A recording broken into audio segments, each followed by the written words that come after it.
Till now, we have studied that rockets and jet airplanes also work on the principle of action and reaction.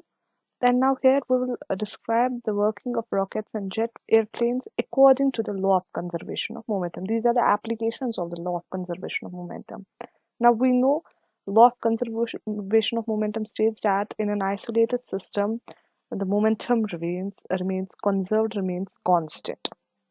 So now let's see the case of rockets. What happens in the rockets? So the chemicals inside the rocket burn and produce high velocity blast of hot gases. These gases part, pass out through this nozzle, through the tail nozzle of the rocket in the downward direction with tremendous speed or velocity, and that is our action. And the rocket moves up to balance the momentum of the gases. Although the mass of the gases emitted is comparatively small, but they have very high velocity and hence very large momentum. So, an equal momentum is imparted to the rocket in the opposite direction, and so that in spite of its large mass, rocket goes up with high velocity, and that is our reaction. So Newton's third law applies here also, and here the momentum remains conserved. Now, what happens in jet airplanes? A large volume of gases produced by the combustion of fuel is allowed to escape through a jet in the backward direction, and that is action. And due to very high speed or velocity, this backward rushing of gases have a large momentum, and they impart an equal and opposite momentum to the jet aeroplane, but in the forward direction, and that, due to which jet aeroplane moves forward with a great speed. So we can say that the rockets and jet airplanes work on the principle of conservation of momentum.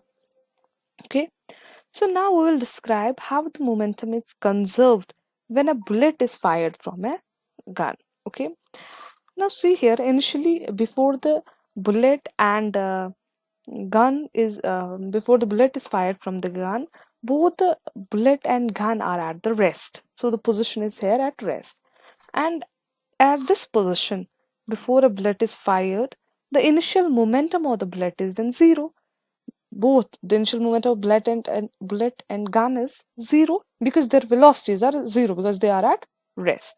Now, when a bullet is fired from a gun, then the bullet has the momentum, and that momentum is equal to the mass of bullet into velocity of the bullet, because we know momentum is equal to mass and mass into velocity, right? Now the bullet imparts an equal and opposite momentum on the gun, due to which the gun jerks backwards, right? And the gun is said to recoil at this position. And the velocity of the gun, due to which it gets a backward jerk, that is called recoil velocity. Okay, so the backward velocity of the gun is called recoil velocity. And the momentum, this time, momentum gained by gun is equal to mass of the gun into recoil velocity of the gun. Recoil velocity is nothing but the backward velocity of the gun here. Okay.